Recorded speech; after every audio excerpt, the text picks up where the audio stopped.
RRB, l'invité du matin.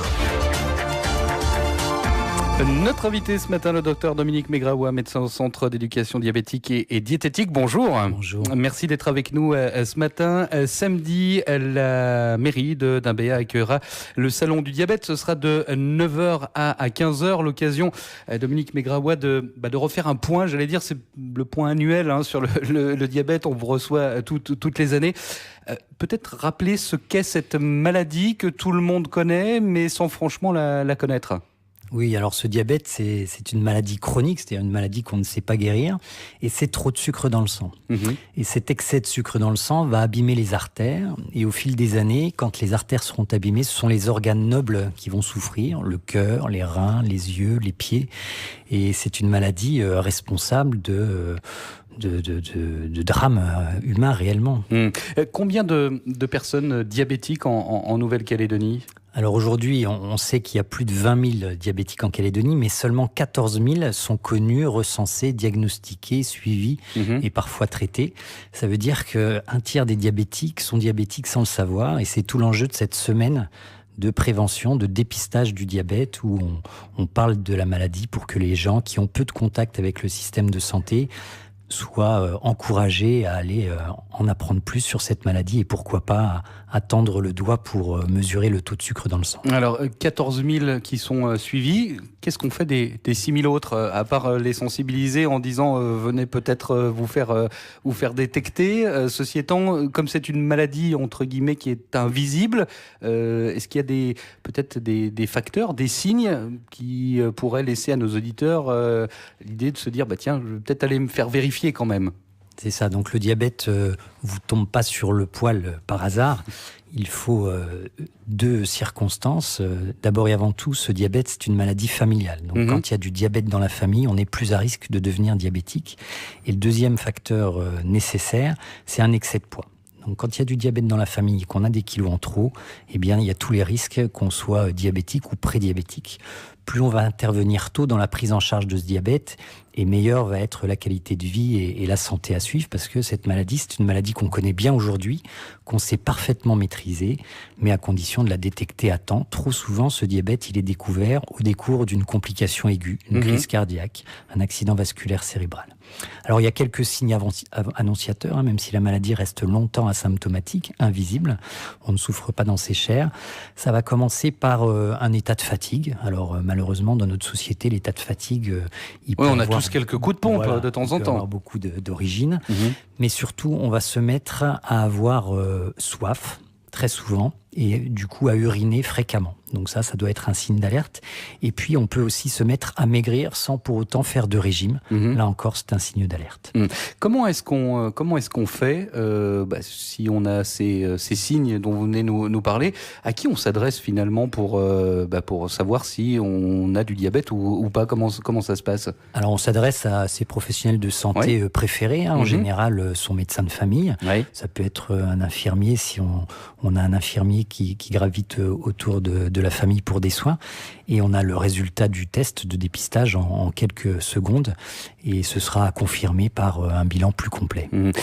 Docteur Dominique Megraoua, le diabète, ça coûte combien à la société chaque année en Calédonie? Les chiffres sont énormes.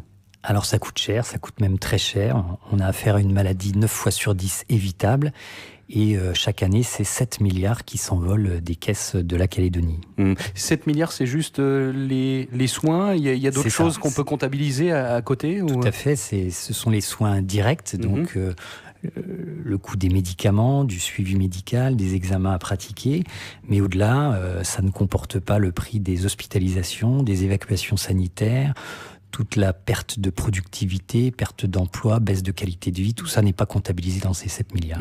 Est-ce que on peut parler d'épidémie de diabète en Calédonie? On parle d'épidémie, tout à fait, même si le terme n'est pas tout à fait bien propre, puisque normalement l'épidémie c'est consacré aux maladies transmissibles. Là, on n'a pas de virus, de bactéries.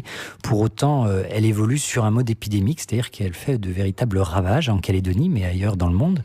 Le point chaud, c'est ce Pacifique Pacifique Sud auquel nous appartenons. Et c'est pour cette raison qu'on parle d'épidémie, voire même de pandémie, puisque le phénomène est mondial. Comment est-ce qu'on fait, alors pas pour lutter, parce que lutter contre le diabète, c'est quand même assez compliqué, mais comment est-ce qu'on fait pour peut-être éviter les mauvaises choses? Ça commence au plus jeune âge, il faut faire de la sensibilisation auprès des plus jeunes? Bien sûr, donc contre la fragilité familiale, malheureusement, on ne peut pas grand-chose avec l'état actuel des connaissances médicales, on ne sait pas jouer sur la génétique. Autant la prise de poids n'est pas une fatalité et les bonnes habitudes se prennent dans l'enfance, vous avez raison de le souligner, à l'adolescence, les habitudes sont prises. Et donc la première cible des programmes de prévention, ça doit être les enfants. Donc avec une meilleure alimentation, une meilleure activité physique et un travail au bien-être, parce que le stress, c'est la 3e cause moins connue de prise de poids. Quand on est stressé, quand on a des soucis, eh bien on va fabriquer des hormones de stockage, et si on mange un petit peu trop, eh bien on va stocker et devenir diabétique à l'âge adulte. Tout à l'heure, vous évoquiez le coût du diabète. C'est une maladie qui est prise en charge à 100%, si je ne me trompe pas. On a affaire à une maladie grave, donc avec une prise en charge à 100%. Est-ce qu'il n'y aurait pas moyen de sensibiliser peut-être un peu plus les gens qui sont diabétiques, mais qui finalement... c'est quoi le diabète? C'est se faire peut-être une injection d'insuline une fois par jour, faire passer un infirmier, une infirmière pour le faire. Finalement, ça n'a pas vraiment de grandes conséquences. Est-ce qu'on ne pourrait pas sensibiliser les gens un peu plus, peut-être en remboursant un tout petit peu moins les choses? Alors ça a été essayé et ça ne marche pas malheureusement, parce qu'il y a un gradient social de la maladie. C'est-à-dire que ce diabète va toucher encore plus les classes sociales défavorisées, et on sait que si la prise en charge n'est pas complète, s'il y a un reste à charge, eh bien les gens vont moins participer à leur prise en charge, juste pour le petit coût financier que cela représente. Et donc c'est une perte de chance, et au final, c'est des complications supplémentaires et un surcoût pour la société. Le thème du salon du diabète à Dimbéa samedi, ce sera famille et parents. Vous le disiez, c'est une maladie familiale, parce qu'il s'il y a quelqu'un de diabétique dans la famille, il y a des risques que d'autres le soient. Mais c'est aussi un accompagnement des gens malades du diabète, et les familles sont également présentes. C'est une maladie difficile à gérer en famille, finalement. C'est une maladie difficile à gérer soi-même, tout seul. Donc quand on a le soutien de sa famille, c'est déjà plus facile. Et puis si dans la famille il y a déjà un cas de diabète, ça veut dire que la famille est à risque de diabète, et ces mesures hygiéno-diététiques, meilleure alimentation, meilleure activité physique, meilleur bien-être, eh bien elles peuvent se travailler en famille, ensemble, du soutien, de l'accompagnement. Vous le disiez tout à l'heure, 14 000 personnes diagnostiquées diabétiques en Nouvelle-Calédonie. Ce sont des chiffres qui sont en hausse, en baisse, qui sont stables? Comment est-ce qu'on voit les choses d'année après année? C'est des chiffres qui continuent à augmenter. La pente est raide. On ne voit pas d'infléchissement de cette courbe. C'est à peu près 800 nouveaux cas chaque année. Donc c'est énorme. Ça fait plus de nouveaux diabétiques par jour. Comment est-ce qu'on fait pour essayer d'améliorer les choses? Sensibiliser les jeunes, c'est bien, mais il y a d'autres moyens? Alors la réponse, elle peut pas être finalement, médicale. Vous vous trouvez un peu désemparé devant la pandémie, comme vous le disiez? Désemparé, non. Donc la prise en charge, on sait la faire. On connaît bien la maladie.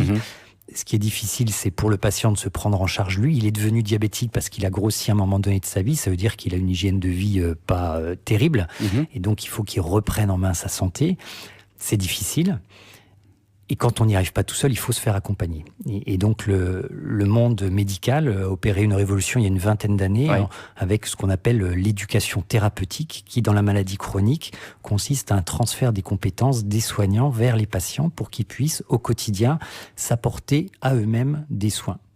Mieux manger, mieux bouger, travailler à leur bien-être, mais au-delà, comprendre la maladie, les enjeux, comprendre l'intérêt des médicaments, bien les prendre. Et si on adhère au programme médical, cette maladie, on sait parfaitement la maîtriser. Et donc cet accompagnement médical, il peut se faire chez son médecin traitant, qui va avoir une position éducative, ou bien au cours de programmes spécifiques, avec des ateliers en petits groupes, l'intelligence collective, ou des entretiens individuels. Ça peut se faire à l'hôpital, ça peut se faire en dispensaire, et bien entendu au centre d'éducation dont c'est la spécialité rue Gallieni. Est-ce qu'on peut vivre, entre guillemets, normalement en étant diabétique aujourd'hui? Absolument, on peut vivre normalement. Alors bien entendu, on reste malade, mais on peut maîtriser, endormir la maladie et ne plus courir de risques de complications. Le salon du diabète, pardonnez-moi, ce sera donc samedi de 9h à 15h à la mairie de Dimbéa, à Koutiaux. Docteur Dominique Megraoua, l'essentiel c'est de venir à ce salon pour ne serait-ce que faire ce qu'on appelle le petit dextro dans le jargon, c'est ça ? C'est ça, donc l'association des diabétiques organise son salon annuel cette année à la mairie de Dimbéa. C'est l'occasion de rencontrer des patients, des professionnels de santé. Il y aura des stands, des animations, des conférences. Donc venez en apprendre plus sur le diabète. Venez, si vous le souhaitez, faire un dépistage. Tout au long de la semaine, il y a des animations dans les galeries commerciales, dans les jardins de la CAFAT.